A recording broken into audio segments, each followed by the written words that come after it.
नमस्कार दोस्तों, एडिटोरिया क्लासेस में आपका स्वागत है। इस वीडियो में प्रमुख राष्ट्रीय घटनाक्रम 2025 के देखते हुए चलेंगे और यह एडिटोरिया करंट अफेयर्स मैगजीन जो अभी हाल ही में प्रकाशित की गई है और यह जनवरी से लेकर दिसंबर 2025 तक कंप्लीट एक साल का करंट अफेयर्स इसमें दिया गया है। इसमें वन लाइनर के साथ साथ इसमें एमसीक्यू और अदर डिटेल्स भी इसमें दिया गया है। यदि आपने इस बुक को खरीदा है तो निकाल कर इसको पढ़ सकते हैं। वन लाइनर फटाफट रिविजन करते हुए चलेंगे और साथ साथ आपको बता दें कि बीपीएससी हो या फिर एईडी हो, UPPCS, JPSC, railway, SSC, Bihar SI, Bihar SSC, Bihar शिक्षक भर्ती टीआरई 4.0 जो आने वाला है वो सब और अन्य एग्जाम जो आने वाले हैं उसके लिए काफी इंपॉर्टेंट यह बुक है। तो यदि आपने नहीं परचेज किया तो मार्केट में हिंदी और इंग्लिश मीडियम दोनों अवेलेबल है, तो जाकर आप खरीद सकते हैं। तो चलिए हम लोग इस वीडियो में शुरुआत करेंगे दिसंबर महीने का प्रमुख जो राष्ट्रीय घटनाक्रम है उसको देखते हुए चलेंगे और फटाफट इस तरह से रिविजन करते हुए चलेंगे।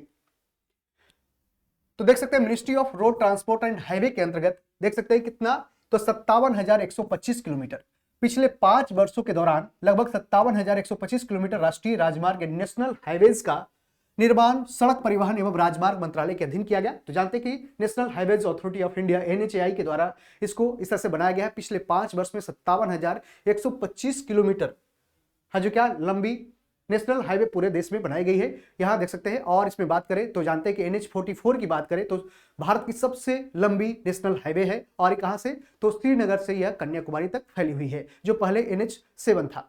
और बात करें national highways authority of India की बात करें तो इसकी स्थापना कब होती है, 1988 में होती है और वर्तमान में इसके जो अध्यक्ष है, प्रमुख है, कौन है, संतोष कुमार यादव है। चलिए आगे बढ़ते हैं। देश की पहली ऑल इलेक्ट्रिक ट्रक परियोजना का उद्घाटन सर्बानंद सोनोवाल ने किया है और यह दीनदयाल पोर्ट अथॉरिटी कांडला के लिए शुरू की गई है। इसका उद्देश्य है कि समुद्री क्षेत्र में ग्रीन शिपिंग के विजन को पूरा करना है। तो ग्रीन शिपिंग यानी मैरीटाइम विजन जो भारत सरकार का लक्ष्य है 2047 तक के जो लक्ष्य रखा गया है 2047 तक और 2030 तक, किस तरह से मैरीटाइम विजन को आगे बढ़ाया जा सके, किस तरह से वो इस क्षेत्र में काम किया जा सके, शिपिंग इंडस्ट्री को काफी इन्वायरमेंट फ्रेंडली बनाया जा सके। इसके लिए अभी हाल ही में क्या किया गया, देश की पहली ऑल इलेक्ट्रिक ट्रक परियोजना का उद्घाटन अभी जो ministry of port, shipping and waterways के जो मंत्री हैं सर्बानंद सोनोवाल, इनके द्वारा उद्घाटन किया गया। कहां पे किया गया, तो दीनदयाल पोर्ट अथॉरिटी कांडला के लिए शुरू की गई है। तो इसको भी याद रखना है। इसका मुख्य मकसद यही है कि समुद्री क्षेत्र में ग्रीन शिपिंग को विजन को पूरा करना है। यहां देख सकते हैं कौन है, तो यही सर्बानंद सोनोवाल है। चलिए आगे बढ़ते हैं हम लोग। अगला है कि महाराष्ट्र राज्य ने उत्सर्जन कम करने के लिए बैम्बू इंडस्ट्री पॉलिसी के तहत राज्य के सभी थर्मल पावर प्लांट को 5 से 7% बैम्बू बायोमास या चारकोल को मिलाना अनिवार्य कर दिया है। और अपने अभी हाल ही में देखा कि महाराष्ट्र सरकार के द्वारा बांस उद्योग नीति शुरू की गई है जिसका मकसद यही है किस तरह से वो बांस के मैन्युफैक्चरिंग को आगे बढ़ा सके, यानी कि जो बांस प्लांटेशन है, बैम्बू प्लांटेशन है, उसको बढ़ावा दिया जा सके और उसमें ग्रामीण क्षेत्रों में मुख्य रूप से ये बांस उद्योग नीति को आगे बढ़ाने के लिए इसको लाया गया है। तो यहाँ देख सकते हैं कि इसमें इसके लिए जाते कार्बन इमिशन कम हो और ये क्या है, तो यही बैम्बू है, बांस है। और इस तरह से बैम्बू के जो इससे निकलने वाले बायोमास हो गया या चारकोल है, वो जो भी इंडस्ट्री बनेंगे, यानी देख सकते हैं महाराष्ट्र राज्य ने कार्बन उत्सर्जन को कम करने के लिए बैम्बू इंडस्ट्री पॉलिसी के तहत राज्य के सभी थर्मल पावर प्लांट को कम से कम 5 से 7% उसमें क्या मिलाना है, तो बैम्बू का बायोमास हो या बैम्बू का चारकोल हो, उसको मिलाना अनिवार्य कर दिया है। तो प्रधानमंत्री आगे बढ़ते हैं कि प्रधानमंत्री G1 योजना यहाँ पे हिंदी मीडियम और इंग्लिश मीडियम दोनों के लिए दिया गया है और ये दिसंबर महीने का, इसी तरह से हम लोग नवंबर अक्टूबर इसे पीछे होते हुए चलेंगे और इस तरह से करंट अफेयर्स को कवर करते हुए वन लाइनर फॉर्मेट में करेंगे। जिस तरह से फटाफट दिया गया है उसी तरह से कवर करते हुए चलेंगे।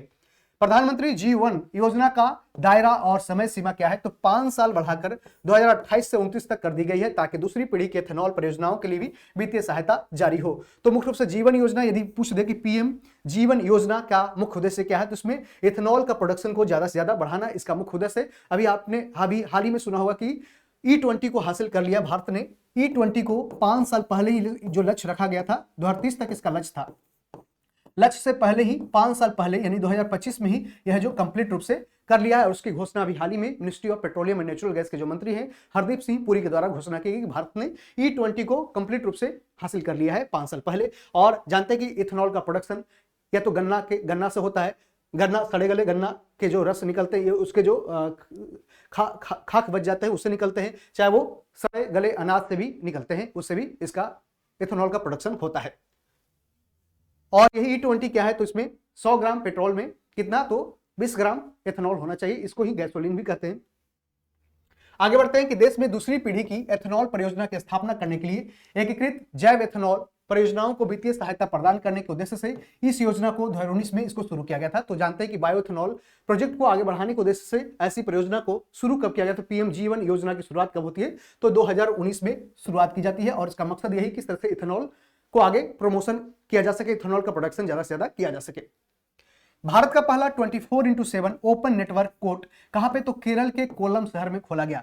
यानी कि देख सकते हैं कि India first 24/7 open network court opened in the city of Kollam in Kerala. तो कोल्लम जो केरल का शहर है वहां पे इस तरह से 24/7 क्या किया जाएगा? तो यहाँ पे ओपन नेटवर्क कोर्ट है जो व्यवस्थित की गई है। कहां पे? तो इस तरह से कोल्लम केरल में। बीएपीएस स्वामीनारायण संस्था के द्वारा आयोजित प्रमुख बरनी अमृत महोत्सव को गृह मंत्री अमित शाह के द्वारा भी हाल ही में कहां पे? तो गुजरात के अहमदाबाद में संबोधित किया गया है। तो कहां पे? गुजरात के अहमदाबाद में संबोधित किया गया और इसमें प्रमुख बरनी अमृत महोत्सव को किसके द्वारा? तो गृह मंत्री एवं सहकारिता मंत्री अमित शाह के द्वारा किया गया है। जल शक्ति हैकाथॉन 2025 का शुभारंभ केंद्रीय मंत्री इसके क्या है? तो जल शक्ति मंत्री अभी कौन है? तो सीआर पाटिल। इन्होंने नई दिल्ली में इसका उद्घाटन किया है। किसका? तो जल शक्ति हैकाथॉन 2025 का उद्घाटन सीआर पाटिल ने कहां पे किया है? नई दिल्ली में किया। और इसका उद्देश्य है कि जल क्षेत्र में नवाचार और स्टार्टअप को बढ़ावा देना इसका मुख्य उद्देश्य रहेगा। किस तरह से वो स्टार्टअप दे सके, किसमें? तो जल क्षेत्र में, यानी किस तरह से वाटर इंडस्ट्री को आगे बढ़ा सके, इसमें नवाचार स्टार्टअप को आगे बढ़ावा देना इसका मुख्य उद्देश्य रहेगा। आगे बात करें, आईआईटी बॉम्बे ने भारत का पहला deep tech venture capital fund यानी Y point venture capital fund को लॉन्च किया है। तो वेंचर कैपिटल होता क्या है? तो वेंचर कैपिटल वैसे कैपिटल को कहा जाता है जिसमें नए शुरुआती जो कंपनी होती है, नए स्टार्टअप होते हैं, उसको पैसे की जरूरत पड़ती है, लेकिन जब वो उसके पास नहीं रहते तो बड़े बड़े कंपनियों के से वो टच करती है, कांटेक्ट करते हैं, जिस कारण से ये क्या? तो उसको वेंचर कैपिटल मिलता है, यानी कि क्या? उद्यम पूंजी मिलती है, जिसे कहता है वेंचर कैपिटल कहा जाता है। और वैसे ही बात करें तो एंजल इन्वेस्टर क्या होता है? तो एंजल इन्वेस्टर आपको पता है कि जो बड़ी कंपनी पैसा किसी छोटे कंपनी को देती है तो उसके लिए वो जो देने वाला होता है वो क्या? एक एंजल इन्वेस्टर्स होता है, यानी कि जो इन्वेस्टर एक निवेशक ऐसा होता है जो देवदूत के समान काम करता है और उसके इंडस्ट्री को है जो क्या आगे बढ़ाता है, उसके स्टार्टअप को आगे बढ़ाता है। और ये उसके लिए क्या? तो एक देवदूत के समान काम करता है। बदले में क्या करता है? तो बड़ी कंपनियां उससे शेयर खरीदती है, इक्विटी उसमें खरीद लेती है, शेयर होल्डर बन जाती है। तो ऐसा ही आईआईटी बॉम्बे ने भारत का पहला ऐसा deep technology venture capital fund यानी Y point venture capital fund को अभी हाल ही में क्या लॉन्च किया है। और आईआईटी बॉम्बे ने अभी हाल ही में सॉइल बैक्टीरिया भी डेवलप किया। क्या? तो सॉइल बैक्टीरिया को डेवलप किया है। सॉइल बैक्टीरिया, इसको भी याद रखना है। सॉइल बैक्टीरिया भी हाल ही में किसके द्वारा डेवलप किया गया है? तो ये भी आईआईटी बॉम्बे के द्वारा इसको भी डेवलप किया गया है, ताकि क्या हो? तो सॉइल बैक्टीरिया क्या करे? तो प्रोडक्शन फर्टिलिटी है जो बढ़ा सके, किसानों की जो पैदावार है उसको बढ़ा सके, साथ साथ जो हानिकारक उसमें जो कृषि को नुकसान करे, खेती को नुकसान करे, उसमें वैसे बैक्टीरिया को मारेगा और उसको नुकसान करेगा। विश्व की टॉप टेक सिटी की सूची में बेंगलुरु को कौन सा स्थान मिला है? तो 16वां स्थान मिला है। तो कौन सा पोजीशन मिला है? तो बेंगलुरु को 16वां स्थान। वर्ल्ड की टॉप टेक सिटी की बात करें, यानी कि list of top tech city in the world, कौन? तो बेंगलुरु बनी है। और बेंगलुरु देख सकते हैं क्या? तो इसमें टॉप टेक सिटी है, टॉप स्टार्टअप सिटी भारत में है, कौन? तो यही स्टार्टअप सिटी कह सकते हैं, इलेक्ट्रॉनिक सिटी कह सकते हैं, या फिर सिलिकॉन वैली भारत का कौन है? तो यही बेंगलुरु शहर है। तो इसको बेंगलुरु को अभी हाल ही में 16वां स्थान मिला है। किसमें? तो टॉप टेक सिटी में, यानी टेक्नोलॉजी के मामले में कह सकते हैं कि क्या सबसे आगे भारत में है। और इसमें देख सकते हैं कि वर्ल्ड की टॉप टेक सिटी में बेंगलुरु को 16वां स्थान मिला है। कोहिमा जो नागालैंड की राजधानी है, इसमें भारत सरकार के द्वारा पारंपरिक जल निकायों को पुनर्जीवित करने के लिए स्टेट लेवल वाटरशेड महोत्सव 2025 एवं मिशन वाटरशेड पुनरुत्थान शुरू किया गया है। तो उसमें इसका मकसद यही किस तरह से वाटर के विकास, यानी जो नदियां बह रही है उसको किस तरह से आगे पीछे उसको आगे माने कृषि क्षेत्र में उसको डेवलप किया जा सके और उसको एक्वाकल्चर में डेवलप किया जा सके, उसके वाटरशेड उसका यानी कि पानी को रोक करके या एक जगह से दूसरी जगह उसको अच्छी तरह से उसका उपयोग किया जा सके, उसके लिए वाटरशेड बनाया जाता है। तो यह कोहिमा नागालैंड में भारत सरकार के द्वारा पारंपरिक जल निकायों को पुनः जीवित करने के लिए स्टेट लेवल वाटरशेड महोत्सव शुरू किया गया है। और आपकी पूंजी आपका अधिकार यानी your capital your rights Bharat सरकार के द्वारा देशव्यापी पहल शुरू की गई। इसका उद्देश्य है कि नागरिकों को निष्क्रिय वित्तीय संपत्ति का पता लगाना एवं उन्हें पुनः प्राप्ति करने में मदद मिलती है। तो कई बार ऐसे होते हैं कि बहुत सारे आपको पता होना नहीं होता है, आपके बैंक में बहुत सारे पैसे होते हैं लेकिन आपको नहीं पता होता, लेकिन सरकार के द्वारा एक प्रयास किया जा रहा है कि आपको पता होना चाहिए कि आपके पास कितना संपत्ति है और उसको फिर से आप प्राप्त कर सकते हैं। तो your capital your right was launched by the government of India through a nationwide initiative. It aims to help citizen locate and recover idle financial assets. यह पहल 3A फ्रेमवर्क यानी कि अवेयरनेस, एक्सेसिबिलिटी और action पर यह जो केंद्रित है, इस तरह से इस पे बनाया गया है। 3A फार्मूला 3A फ्रेमवर्क पे बेस्ड है। आगे बढ़ते हैं। 62,271 रूफटॉप सोलर इंस्टॉलेशन पूरा कर लखनऊ जिला उत्तर प्रदेश का जो राजधानी भी है और जिला भी है वो पीएम सूर्य घर मुफ्त बिजली योजना के क्रियान्वयन में प्रमुख जिला के रूप में बना है, यानी कि पहला स्थान किसका रहा, तो लखनऊ का रहा, जो उत्तर प्रदेश में देख सकते हैं कि उत्तर प्रदेश का पहला ऐसा जिला बन गया जो 62,271 रूफटॉप सोलर इंस्टॉलेशन पूरा किया है। तो इसमें उत्तर प्रदेश का पहला कोई जिला बना है तो लखनऊ बन चुका है। और जानते हैं कि पीएम सूर्य घर मुफ्त बिजली योजना का मकसद यही था किस तरह से सोलर एनर्जी को ज्यादा से ज्यादा प्रोडक्शन किया जा सके, सोलर रूफटॉप को बढ़ावा मिल सके, और इसमें 300 यूनिट है जो बिजली मुफ्त भी दी जाती है और साथ साथ इसमें सब्सिडी भी दी जाती है।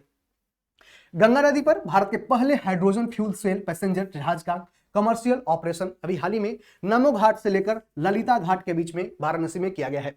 तो गंगा नदी पर भारत के पहले हाइड्रोजन फ्यूल सेल पैसेंजर जहाज का कमर्शियल रूप से ऑपरेशन नमो घाट से लेकर ललिता घाट के बीच में वाराणसी में किया गया। तो इसको याद रखें कहां पे किया गया, तो ये वाराणसी में किया गया और ललिता घाट नमो घाट के बीच में किया गया है, ये भी आपको याद रखना है। और भारत का पहला ऐसा हाइड्रोजन से चलने वाले यानी हाइड्रोजन गैस से चलने वाले ऐसा पहला फ्यूल सेल पैसेंजर जहाज है। क्या है, एक जहाज है, ठीक है। अगला है कि महाकवि सुब्रमण्यम भारती की जयंती के उपलक्ष्य में नई दिल्ली में many languages one emotion theme के साथ भारतीय भाषाओं का उत्सव मनाया गया। यानी कि किस तरह से एक लैंग्वेज है जो किस तरह से इंटीग्रेट करती है कोई नेशनहुड को। तो यहां देख सकते हैं many language one emotion theme के साथ भारतीय भाषाओं का इस तरह से उत्सव मनाया गया है। यहाँ कहां पे, तो देख सकते हैं किसके जयंती पे, तो महाकवि सुब्रमण्यम भारती की जयंती के उपलक्ष्य में कहां पे, तो नई दिल्ली में मनाया गया है। इसको याद रखना है। पर्यावरण के प्रति बच्चों को जागरूक करने के लिए बिहार के बेगूसराय को पहला स्थान मिला है। यानी कि किस तरह से वो बच्चों को जागरूक कर रहा है और इसमें पूरे बिहार में बेगूसराय का प्रथम स्थान रहा है कि इन्वायरमेंट फ्रेंडली, क्या तो बच्चों को इस तरह से दिशा दे रहे किस तरह से वो अवेयरनेस फैलाए, किस तरह से वो पेड़ रोपण करे, किस तरह से इन्वायरमेंट को प्रोटेक्शन करे, उसके लिए उन्हें शिक्षा दी जा रही है, जिस कारण से पर्यावरण के प्रति बच्चों को जागरूक करने के लिए बिहार में बेगूसराय का पहला स्थान रहा है। आपको ये ध्यान रखना है। इंटरपोल के द्वारा हाल ही में, इंटरपोल का मतलब क्या होता है, international criminal police organization, Interpol के द्वारा हाल ही में गोवा के नाइट क्लब में आग लगने पर लापता मालिकों के लिए कौन सी नोटिस जारी की गई, तो इसमें ब्लू नोटिस यानी कि जांच नोटिस अभी हाल ही में जारी की गई। तो इसको याद रखना, ब्लू कॉर्नर यानी उसको जांच करने के लिए कि किस कारण से वहां पे आग लगा है, पार्टी होने के कारण इस तरह से वहां पे आग लगी थी नाइट क्लब में, और इसके कारण इंटरपोल इसमें ब्लू कॉर्नर नोटिस भी जारी किया है। कहां, तो गोवा के नाइट क्लब के लिए के लापता मालिकों के लिए। कोलकाता के बॉस इंस्टीट्यूट के वैज्ञानिकों ने ग्लो कैस9 प्रोटीन बनाया है जो कोशिकाओं के अंदर चमकता है तथा जिससे क्रिस्पर कैस9 के द्वारा जारी ऑपरेशन की रियल टाइम मॉनिटरिंग कर जीन एडिटिंग को ट्रैक किया जा सकता है। तो क्रिस्पर कैस9 पूछ सकता है, यूपीएससी के पीटी में पूछा गया है कि क्रिस्पर कैस9 क्या होता है, तो जीन एडिटिंग टूल होता है, यानी कि जीन को एडिट किया जा सकता है। आपके डीएनए को सैंपल को लेगा उसमें क्या, तो एडिट भी किया जा सकता है। और इसके लिए आपने देखा कि कोलकाता के बोस इंस्टीट्यूट के वैज्ञानिकों ने ग्लो कैस9 एक प्रोटीन बना है। क्या पूछ सकता है, क्या है, प्रोटीन है या एंजाइम है, तो ये प्रोटीन भी एक एंजाइम होता है। तो ग्लो कैस9 एक प्रोटीन है जो कोशिकाओं के अंदर चमकता है, यानी सेल के अंदर जो क्या तो चमकता है जिस कारण से सेल भी है जो ग्लो करता है, तथा जिससे क्रिस्पर कैस9 के द्वारा जारी ऑपरेशन के रियल टाइम मॉनिटरिंग कर जीन एडिटिंग को भी ट्रैक किया जा सकता है कि कहां पे किस तरह से जीन एडिटिंग किया जा सकता है। अगला के दिल्ली विश्वविद्यालय के कला संकाय के यानी आर्ट्स फैकल्टी के सभागार का नाम अब बदलकर वंदे मातरम हॉल स्थापित किया जाएगा। यानी कि वंदे मातरम हॉल अब नाम रखा जाएगा। दिल्ली विश्वविद्यालय के जो आर्ट्स फैकल्टी है, faculty of arts of Delhi university will be named Vande Mataram hall. केंद्रीय कैबिनेट के द्वारा बीमा क्षेत्र में 100% क्या तो एफडीआई की मंजूरी मिल चुकी है। यानी कि अब इंश्योरेंस सेक्टर में, इंश्योरेंस के रीजन में, इंश्योरेंस सेक्टर में, इंश्योरेंस एरिया में क्या तो 100% एफडीआई यानी फॉरेन डायरेक्ट इन्वेस्टर्स भी डायरेक्टली या 100% इसमें अपना पैसा जमा कर सकते हैं। यानी कि पहले क्या होता था, तो उसमें 74% या 51% ऐसे क्या तो क्या इसमें जमा करना होता था। इसमें मतलब एफडीआई अपना पैसा लगा सकती थी, लेकिन अब इसमें 100% भी एफडीआई अपना इसमें पैसा लगा सकते हैं, किसमें, इंश्योरेंस सेक्टर में। देश की पहली स्लीपर वंदे भारत ट्रेन की बात करें तो पटना दिल्ली के बीच में यह चलेगी और इस तरह से इसके अनाउंसमेंट हो चुकी है कि देश की पहली स्लीपर वंदे भारत ट्रेन चलने वाली है। और ये पहली कहां चलेगी, तो पटना से लेकर यह दिल्ली तक चलेगी। और इसका जो रख रखाव यानी स्लीपर कोच फैसिलिटी है जो बनने वाली है कहां पे, तो जोधपुर, याद रखना जोधपुर राजस्थान में sleeper Vande Bharat sleeper coach facility की बात करें रख रखाव के लिए अभी हाल ही में बनाया गया है। कहां पे, तो इसका उद्घाटन हुआ है कहां, तो ये जोधपुर राजस्थान में। आगे के देश का पहला ऊर्जा संग्रहालय कहां पे बनेगा, तो पटना में बनेगा। तो the country's first energy museum will come up in Patna. तो पटना में दुनिया का ये देश का पहला ऊर्जा संग्रहालय बनने जा रहा है। वहीं पूछने क्या आपको कि भारत का सेमीकंडक्टर म्यूजियम यानी कि सेमीकंडक्टर संग्रहालय भारत में कहां बनने वाला है, तो हैदराबाद में। सेमीकंडक्टर म्यूजियम की बात करें तो सेमीकंडक्टर म्यूजियम कहां पे बनने वाला है, सेमीकंडक्टर म्यूजियम, तो ये सेमीकंडक्टर म्यूजियम की बात करें तो ये हैदराबाद। कहां? हैदराबाद।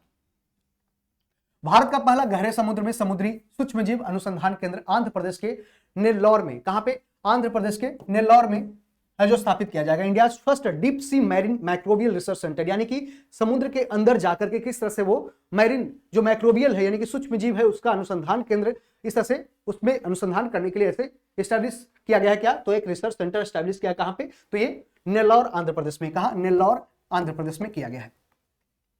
एमएसएमई मंत्रालय यानी माइक्रो स्मॉल मीडियम इंटरप्राइजेस मंत्रालय, जिसके मंत्री कौन है? तो जीतन राम मांझी है। इनके द्वारा पीएम विश्वकर्मा योजना जो 17 सितंबर 2023 को शुरू होता है, इससे कारीगरों के बाजार पहुंच को मजबूत बनाने हेतु अमेजन के साथ समझौता किया है। तो क्वेश्चन ये पूछ सकता है, अभी हाल ही में पीएम विश्वकर्मा योजना के तहत एमएसएमई मंत्रालय ने कारीगरों के बाजार को एक्सेस दिलाने के लिए, बाजार को एक प्लेटफॉर्म मिलने के लिए अपने प्रोडक्ट को अपने क्राफ्ट करके आर्ट करके उसको बेचे, ताकि क्या हो? तो एक प्लेटफॉर्म मिले और उसको आगे ये बेच सके। इसके लिए भी हाल ही में क्या किया है? तो इसने अमेजन के साथ इस तरह से समझौता हस्ताक्षरित किया है। आगे बढ़ते हैं। 1 दिसंबर से 9 दिसंबर तक नई दिल्ली के सुंदर नर्सरी में सरस आजीविका फूड फेस्टिवल 2025 का आयोजन किया गया और इसका उद्घाटन केंद्रीय ग्रामीण विकास और कृषि एवं कल्याण विकास मंत्री कौन है? तो शिवराज सिंह चौहान के द्वारा किया गया है। और यह महोत्सव राष्ट्रीय ग्रामीण आजीविका मिशन यानी नेशनल रूरल लाइवलीहुड मिशन के तहत किया गया है। इसमें मुख्य मकसद यही रहेगा किस तरह से ग्रामीण क्षेत्रों के जो फूड है जो बनते हैं या खाद्य पदार्थ है उसको किस तरह से आगे शोकेस किया जाए, आगे मार्केट मिल सके। उसके लिए जैसे लिट्टी चोखा अपना बिहार का है, तो इसको किस तरह से मार्केट मिल सके, आगे वर्ल्ड लेवल पे पहचान हो सके, इंडिया लेवल पे पहचान हो सके, इसके लिए इस तरह से आजीविका फूड फेस्टिवल जो सरस आजीविका फूड फेस्टिवल 2025 का भी हाल ही में आयोजन कहां किया गया? नई दिल्ली में किया गया, नई दिल्ली के सुंदर नर्सरी में। और भी आपको बता दें कि अभी हाल ही में सरस मेला भी जिस तरह से गांधी मैदान में भी लगाया गया, तो इस तरह से बहुत सारे मेले लगते हैं। और दिव्य कला मेला का भी आयोजन भी कहां किया गया था? तो आपको लखनऊ यूनिवर्सिटी में किया गया था। आगे बढ़ते हैं कि नई दिल्ली स्थित इंदिरा गांधी अंतर्राष्ट्रीय हवाई अड्डे को पर्यावरण अनुकूल होने के कारण देश का पहला जल पॉजिटिव हवाई अड्डा घोषित किया गया है। यानी New Delhi India Indira Gandhi international airport has been declared the country's first water positive airport for being eco friendly, यानी कि इको फ्रेंडली या एनवायरमेंट फ्रेंडली के दिशा में काम करने के लिए और वाटर मैनेजमेंट सही तरीके से काम करने के लिए इसमें वाटर पॉजिटिव स्टेटस दिया गया। किसको? तो इसको दिया गया है ये इंदिरा गांधी इंटरनेशनल एयरपोर्ट को। अभी हाल ही में IUCN के द्वारा भी गुड रेटिंग दिया गया। किसको? कंचनजंगा नेशनल पार्क, कंचनजंगा जो पहाड़ है, पर्वत है, और एक क्या है? तो इसमें एक कल्चरल और मिक्स्ड साइट है, कल्चरल और नेचुरल एक मिक्स्ड हेरिटेज साइट है, यूनेस्को के अंदर प्रोटेक्टेड है, जिसको अभी हाल ही में IUCN international union for conservation of nature के द्वारा इसको गुड रेटिंग दिया गया है। तो ये भी आपको याद रखना है। जबकि वाटर पॉजिटिव किसको दिया गया है? तो वाटर पॉजिटिव एयरपोर्ट में बात करें इंदिरा गांधी इंटरनेशनल एयरपोर्ट नई दिल्ली। महिला बाल विकास मंत्रालय जिसके मंत्री हैं अन्नपूर्णा देवी, जिसके द्वारा अभी हाल ही में 27 नवंबर 2025 से लेकर 8 मार्च 2006 तक बाल विवाह मुक्त भारत के लिए 100 दिवसीय गहन जागरूकता अभियान, तो याद रखना है कितने दिन का? तो 100 दिन का एक गहन जागरूकता अभियान यानी शुरू किया गया है। इसमें मुख्य रूप से बाल विवाह मुक्त करना इसका लक्ष्य रहेगा। और बाल विवाह मुक्त अभियान वर्ष 2024 में 27 नवंबर को शुरू हुआ और इस पहल के तहत 1 वर्ष पूरा होने के उपलक्ष्य में यह जो अभियान शुरू किया है। और आपको बता दें कि अभी हाल ही में बालोद का नाम आपने सुना होगा। बालोद जिला कहां पे है? तो ये छत्तीसगढ़ का जिला है। बालोद जिला भारत का पहला ऐसा जिला बन चुका है जो पूरी तरह से क्या है? तो बाल विवाह मुक्त बन चुका है। बाल विवाह मुक्त जिला भारत का पहला कौन बना है? तो ये बालोद जिला है। और ये कहां का है? तो छत्तीसगढ़ का जिला बन चुका है। छत्तीसगढ़ का जिला बालोद जिला बन चुका है। आगे बढ़े तो ऑस्ट्रेलिया के विक्टोरिया विश्वविद्यालय ने हरियाणा के गुरुग्राम में अपने पहले भारतीय परिसर की कैंपस की नींव रखी है। तो ऑस्ट्रेलिया के विक्टोरिया यूनिवर्सिटी ने हरियाणा के गुरुग्राम में, कहां पे? गुरुग्राम में, और यहां पे क्या किया है? तो अपने पहले भारतीय कैंपस की नींव रखी है। और आपको बता दें जिस तरह से क्या, तो इस तरह से जो ऑस्ट्रेलिया के विक्टोरिया यूनिवर्सिटी में पढ़ने जा रहे छात्र हैं उनके लिए अब हरियाणा के गुरुग्राम में क्या, तो एक कैंपस एस्टैब्लिश की गई ताकि वहां ना जाकर छात्र यहां भी पढ़ सके। तो इस तरह से देख सकते हैं हरियाणा के गुरुग्राम में ही क्या है, तो इंटरनेशनल सोलर अलायंस का भी हेडक्वार्टर कहां है? तो इसका भी हेडक्वार्टर गुरुग्राम हरियाणा में ही इसका हेडक्वार्टर है। तेलंगाना सरकार ने हैदराबाद स्थित अमेरिकी वाणिज्य दूतावास के बारी सड़क का नाम अब अमेरिकी राष्ट्रपति डोनाल्ड ट्रंप के नाम पर रखने की घोषणा किया है और सड़क का नाम अब डोनाल्ड ट्रंप एवेन्यू रखा जाएगा। यानी तेलंगाना सरकार के द्वारा अभी हाल ही में क्या रखा जाएगा? तो हैदराबाद में जो अमेरिकी वाणिज्य दूतावास है वहीं पे उसका जो सड़क गुजरती है तो उसका नाम अब डोनाल्ड ट्रंप एवेन्यू रखा गया है। राजस्थान विशेष गहन पुनरीक्षण यानी SIR कह सकते हैं कि Rajasthan has become the first state in India to complete 100% digitization of its electoral rolls under the special intensive revision, यानी कि SIR प्रोग्राम के तहत से 100% अपना डिजिटाइजेशन को कंप्लीट कर लिया है, जिसमें वोटर रोल आउट परसेंटेज को आगे बढ़ाने के लिए किया है। तो राजस्थान विशेष गहन पुनरीक्षण कार्यक्रम के तहत अपनी मतदाता सूचियों का 100% डिजिटलीकरण पूरा करने वाला भारत का ऐसा पहला राज्य बन चुका है कौन? तो ये राजस्थान बन चुका है। भारत ने लाल किले में 20वें यूनेस्को अमूर्त सांस्कृतिक विरासत सत्र की मेजबानी किया है। कहां पे? तो भारत ने लाल किले में अपना 20वें यूनेस्को अमृत सांस्कृतिक विरासत सत्र की मेजबानी किया। इसमें दीपावली को किसको? तो दीपावली को अमूर्त सांस्कृतिक विरासत सूची में शामिल करने के लिए नामित किया और दीपावली को मानवता की अमूर्त सांस्कृतिक विरासत की प्रतिनिधि सूची में शामिल किया गया। यह भारत का 16वां ऐसा तत्व है जिसे यूनेस्को की वैश्विक जीवन परंपराओं की सूची में भी स्थान दिया गया है। तो इस तरह देख सकते हैं भारत का कौन सा है? तो 16वां ऐसा दिया गया। किसको? तो दीपावली को इसमें शामिल करने की बात की है। और इसका अभी हाल ही में कहां हुआ? तो ये 20वां यूनेस्को अमृत सांस्कृतिक विरासत सत्र की मेजबानी भारत ने कहा किया? तो लाल किले में किया है, नई दिल्ली।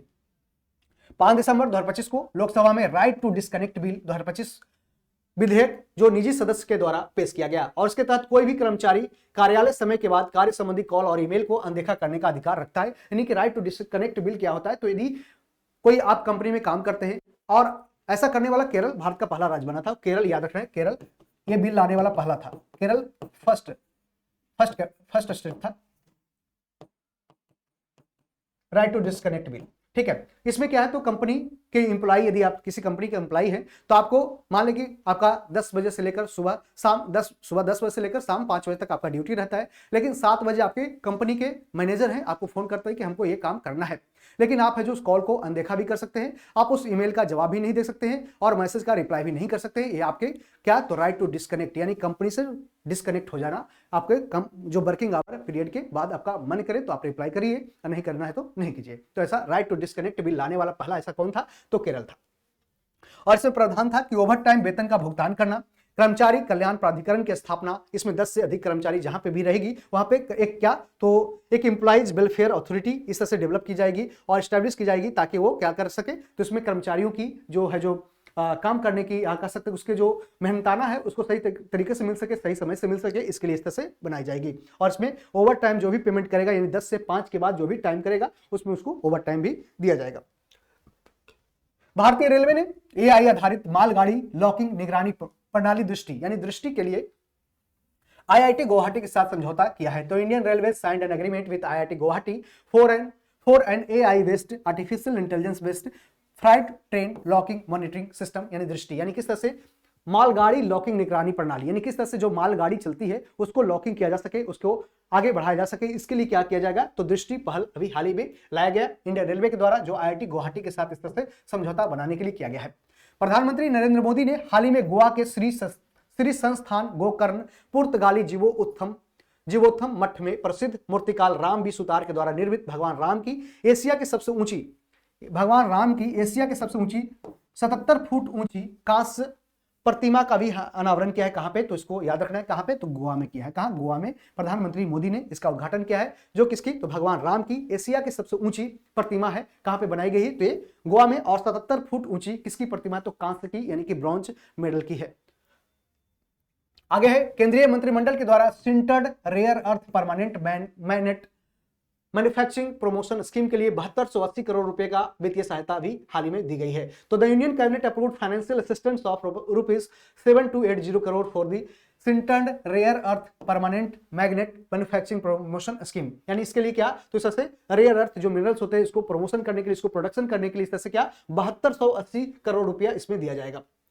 बिहार सरकार के द्वारा पटना के फतुहा के पास जैतिया मौजा में गुजरात के गिफ्ट सिटी की ही तर्ज पर एक आधुनिक फिनटेक सिटी यानी कि फाइनेंशियल टेक्नोलॉजी सिटी है जो स्थापित की जाएगी। कहां पे? तो ये फतुहा के पास, पटना के नजदीक है फतुहा, उसके पास जैतिया मौजा में, जैतिया मौजा कह सकते हैं जैतिया के क्षेत्र है, उसमें गुजरात के गिफ्ट सिटी जो गांधीनगर में गुजरात की गिफ्ट सिटी है, गुजरात के गांधीनगर, वहां पे इस तरह से उसी के तर्ज पे फाइनेंशियल टेक्नोलॉजी यानी कह सकते हैं फिनटेक सिटी है जो डेवलप करने की बात की जा रही है।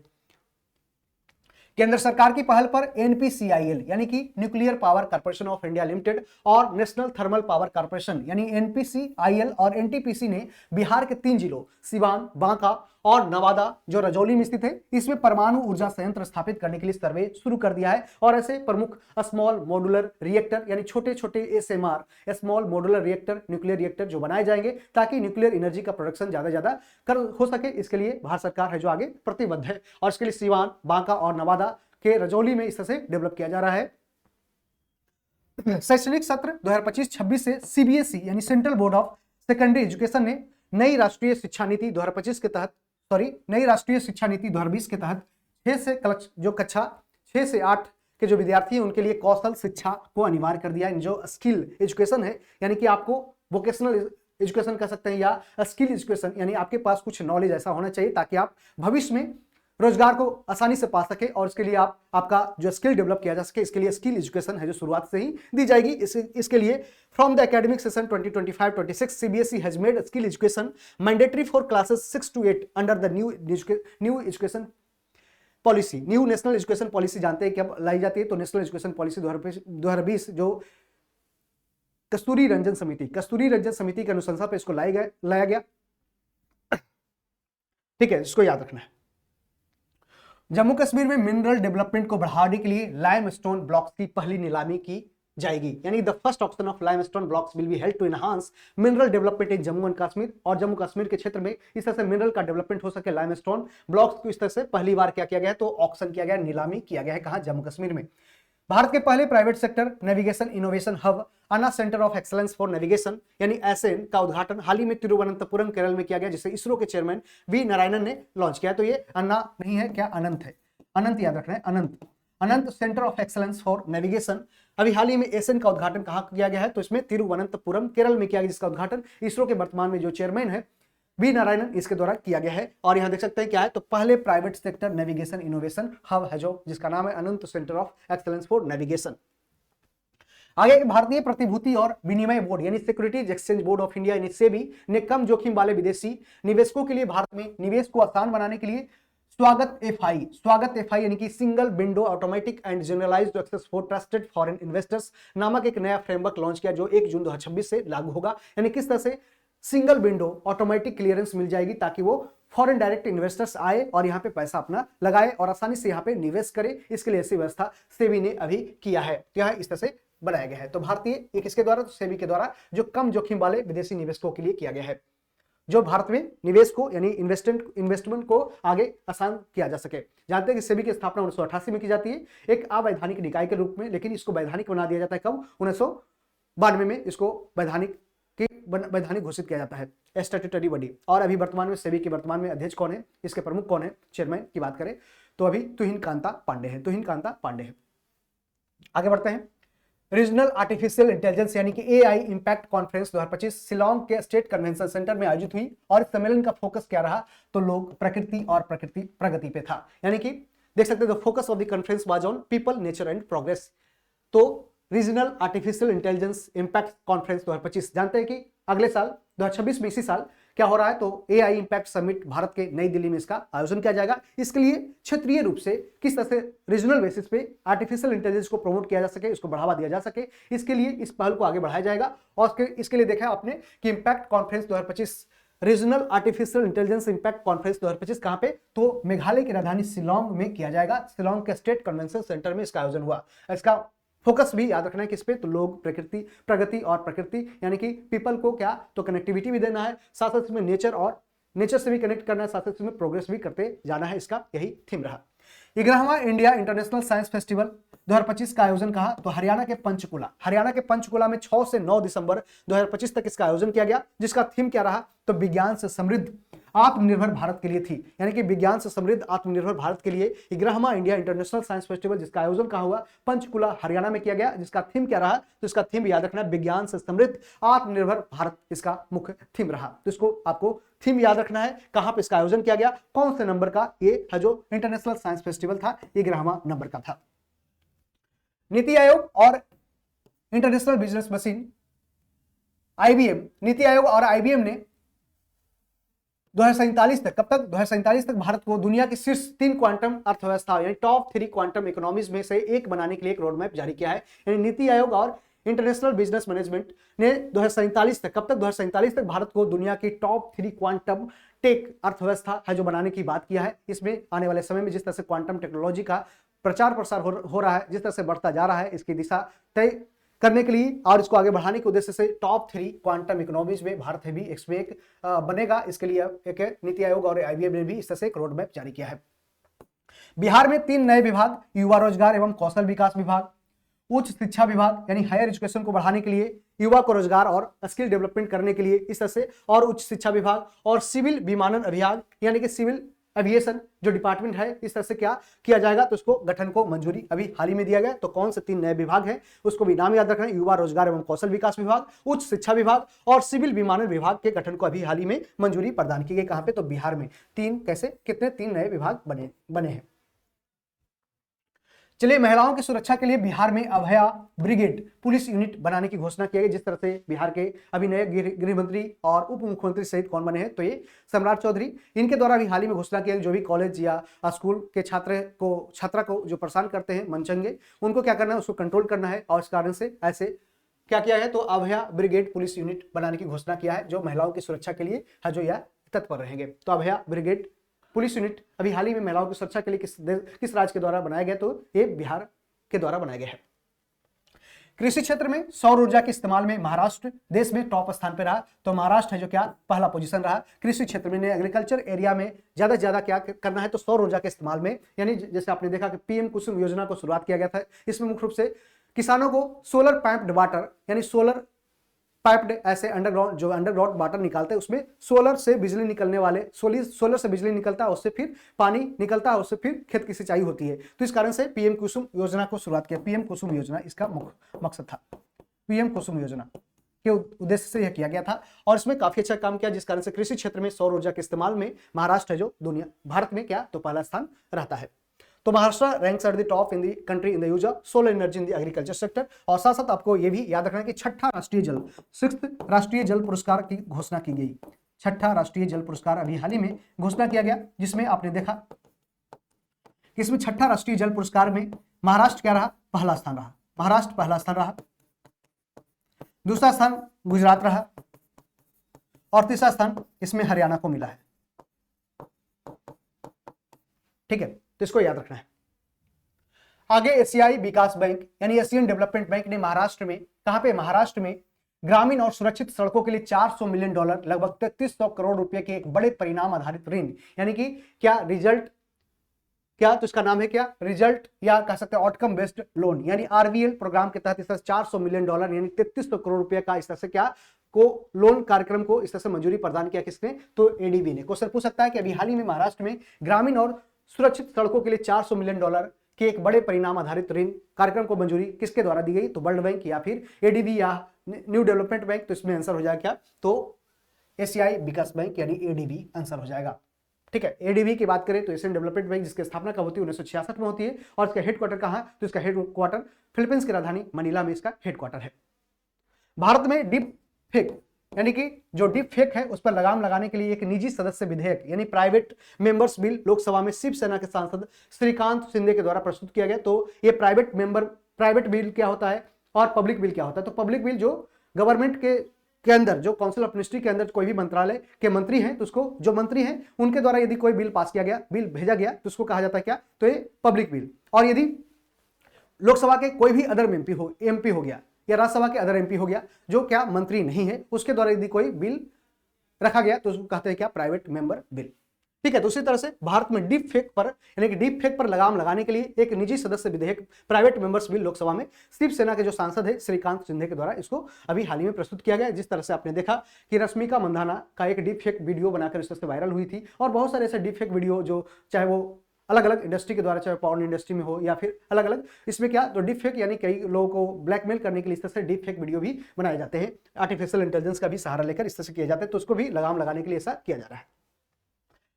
पर्यटन मंत्रालय के द्वारा राज्यों में तीर्थ यात्रा पर्यटन को प्रोत्साहित करने के लिए प्रसाद योजना का पुनर्निर्धारण किया गया है। तो इसमें प्रसाद योजना के तहत जिस तरह से अदर स्टेट्स में क्या हो सके, तो उसमें टूरिज्म को बढ़ावा मिल सके, इसके लिए टूरिस्ट साइट और टूरिस्ट हब ऐसा विकसित करने के लिए इस तरह से प्रसाद स्कीम जो लाया गया था उसको और भी फिर से क्या किया जाएगा, तो उसको इनकरेज किया जाएगा, प्रसाद योजना, पूछ सकता है क्वेश्चन किससे जुड़ा हुआ है, तो ये टूरिज्म यानी तीर्थ यात्रा पर्यटन को आगे प्रोत्साहित करने के लिए बनाया गया था। भारत की घरेलू उड़ानों में करीब 60% मार्केट शेयर रखने वाली इंडिगो हाल ही में एक बड़े ऑपरेशनल संकट में फंस गई, जिससे बीते दिनों सैकड़ों इंडिगो विमान रद्द हुए और उनमें देरी हुआ, जिस कारण से आपने चर्चा में भी देखा होगा, न्यूज में देखा होगा कि इंडिगो कौन से, तो इंडिगो अभी हाल ही में इसमें क्या हुआ, तो इंडिगो है जो क्या, तो भारत के जितना डोमेस्टिक फ्लाइट्स होते हैं उसमें लगभग 60% इसका मार्केट शेयर है।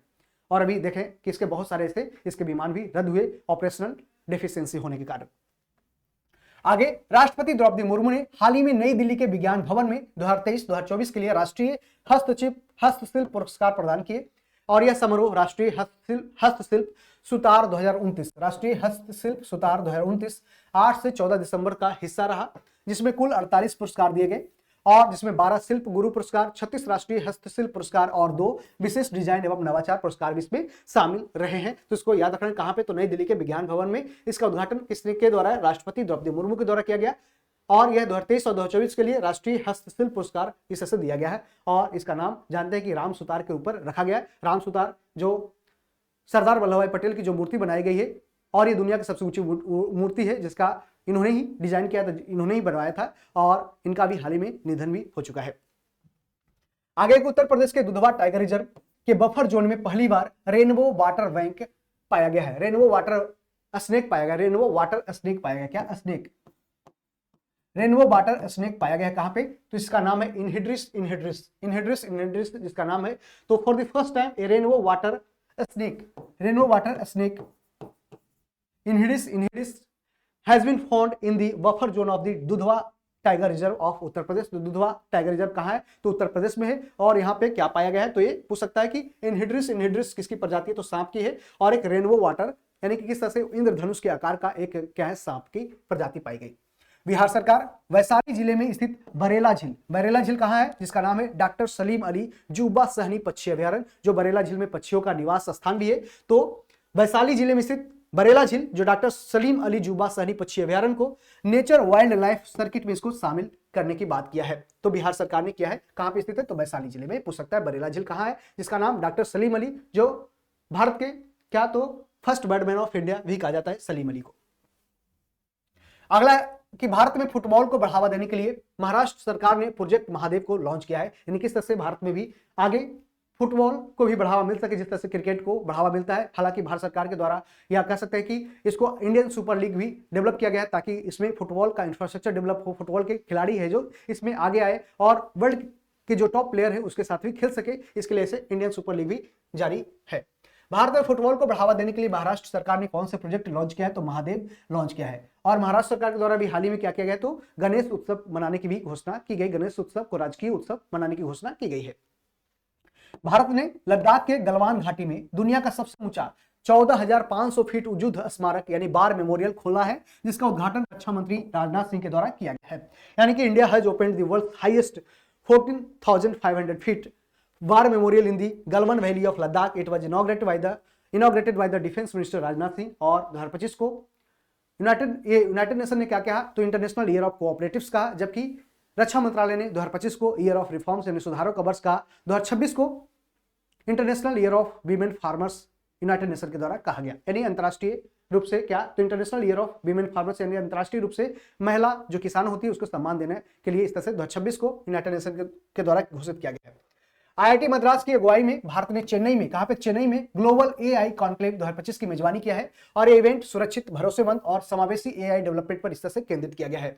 तो किसके अगुवाई में, तो आईआईटी मद्रास की अगुवाई में भारत के चेन्नई में ग्लोबल एआई कॉन्क्लेव 2025 का आयोजन किया गया। तो याद रखना है कि ग्लोबल एआई कॉन्क्लेव का आयोजन कहां हुआ, तो ये चेन्नई में हुआ, और ये कहां, किसके सहायता से, तो आईआईटी मद्रास की सहायता से किया, जिसका मकसद रहेगा सुरक्षित, भरोसेमंद और समावेशी एआई डेवलपमेंट के ऊपर। सुप्रीम कोर्ट ने स्टेट बार काउंसिल में महिलाओं के लिए 30% भी आरक्षण को अभी हाल ही में निर्देश दिया है। तो the supreme court of India has directed 30% reservation for women in the state bar council. और अभी आपको पता है कि अभी हाल ही में सुप्रीम कोर्ट के नए चीफ जस्टिस कौन बने हैं, तो 53वें नंबर के बने हैं, 53rd CJI बने हैं। इनका नाम क्या है, तो जस्टिस सूर्यकांत। और किसको रिप्लेस किए हैं, तो जस्टिस सूर्यकांत ये रिप्लेस किए हैं। इनका नाम क्या है, तो BR गवई को ये रिप्लेस किए हैं, BR गवई को, जो 52वें यानी 52nd नंबर के CJI थे। आगे की भारतीय सेना ने अरुणाचल प्रदेश के दिरांग में, कहां पे, अरुणाचल प्रदेश के दिरांग में अपना पहला सामुदायिक रेडियो स्टेशन यानी कम्युनिटी रेडियो स्टेशन जिसका नाम है रेडियो दिरांग 88.4 FM अपनी मिट्टी अपनी कहानी लॉन्च किया है। अपनी मिट्टी अपनी कहानी रेडियो दिरांग पे सुनाई जाएगी, 88.4 FM पे सुनाई जाएगी। और एफएम का मतलब क्या होता है, फ्रीक्वेंसी मॉड्यूलेशन होता है। और इसी पे जैसे रेडियो पे 98.3 एफएम जो रेडियो मिर्ची आता था, उसी तरह से क्या, तो रेडियो दिरांग 88.4 एफएम अपनी मिट्टी अपनी कहानी लॉन्च किया है, जिसे गजराज कोर के द्वारा ऑपरेशन सद्भावना के तहत इसको स्थापित किया गया है। कहां पे, तो अरुणाचल प्रदेश में ऐसा फर्स्ट कम्युनिटी रेडियो स्टेशन बनाया गया जिसमें अपने अरुणाचल प्रदेश के जो मिट्टी है उसकी कहानी, यानी कि वहां से निकलने वाले कुछ जो अचानक से जो बड़े बड़े पर्सनालिटी है या फिर कह सकते हैं वहां से जो डेवलपमेंट हुए उसके बारे में इस तरह से कहानी बताई जाएगी। कर्नाटक के बेलगावी में, कहां पे, कर्नाटक के बेलगावी में विश्व का दूसरा सबसे बड़ा खादी राष्ट्रीय ध्वज का अनावरण किया गया है और ये पहला 2021 में लेह में फहराया गया। तो कर्नाटक के बेलगावी में विश्व का दूसरा सबसे बड़ा खादी राष्ट्रीय ध्वज अभी हाल ही में फहराया गया। कहां पे, कर्नाटक के बेलगावी में। और 2021 में इसके पहले कहा तो लद्दाख में फहराया गया था। कहा, लेह लद्दाख में, कहा लेह में, लेह लद्दाख की राजधानी कहा है, लेह। काशी विश्वनाथ कॉरिडोर की तर्ज पर विकसित होगा हरिहर नाथ मंदिर कला संस्कृति। ऐसा जैसे काशी विश्वनाथ कॉरिडोर की तर्ज पर ही क्या विकसित होगा, तो हरिहर नाथ मंदिर कॉरिडोर भी विकसित किया जाएगा। और ऐसा इसकी घोषणा कला संस्कृति मंत्री अरुण शंकर प्रसाद ने इसकी घोषणा किया है। तो हरिहर नाथ मंदिर की भी इससे क्या, तो काशी विश्वनाथ कॉरिडोर जो बनाया गया था उसी की तर्ज पे क्या, तो उसको मॉडर्नाइज किया जाएगा और इंफ्रास्ट्रक्चर डेवलपमेंट किया जाएगा। कहां पे, तो इससे हरिहर नाथ मंदिर को किया जाएगा। और इसका घोषणा अभी हाल ही में कला संस्कृति मंत्री अरुण शंकर प्रसाद ने किया है। तो इस तरह से दिसंबर महीने का जो प्रमुख राष्ट्रीय घटनाक्रम था उसको हमने एक वीडियो, छोटे से वीडियो के माध्यम से फटाफट रिवीजन करने के उद्देश्य से इसको लाया था, और ताकि आपका एग्जाम से पहले आप जाएं, इसको छोटे से वीडियो को आप देख लीजिए और इस तरह से मंथ वाइज हम लोग कंप्लीट करते हुए चलेंगे और आपके लिए आसान रहेगा। और इस तरह से दिसंबर के बाद क्या, नवंबर, अक्टूबर इस तरह से करते हुए चलेंगे और पूरे किया जाएगा। और साथ ही साथ आपको बता दें कि हम आपके साथ लाने जा रहे हैं कि एडिटोरिया के द्वारा टॉप 1000 क्वेश्चन जो दिया गया है, कहां पे, तो एडिटोरिया करंट अफेयर्स मैगजीन में, उसका कंप्लीट रूप से डिस्कशन किया जाएगा। और इसका मैराथन क्लास है जो आपको यूट्यूब चैनल पे दिया जाएगा। एडिटोरिया क्लासेस इसी चैनल पे मिलेगा। बिहार दरोगा और अन्य वनडे एग्जाम्स के लिए काफी इंपॉर्टेंट वो सेशन रहने वाला है, तो उसका डिस्कशन कंप्लीट रूप से किया जाएगा। और साथ साथ ये भी सेशन चलते रहेंगे, साथ साथ और भी जो छोटे छोटे वीडियो के माध्यम से बुक के जो चैप्टर वाइज किए जा रहे हैं उसको भी आप देख लीजिएगा, आपके लिए काफी फायदेमंद एग्जाम में हो जाएगा। तो मिलते हैं अगले वीडियो में। बाकी कैसा रहा वीडियो कमेंट बॉक्स में आप बता सकते हैं, और आपका कुछ सजेशन हो तो आप कमेंट बॉक्स में भी बता सकते हैं। Thank you, all the best.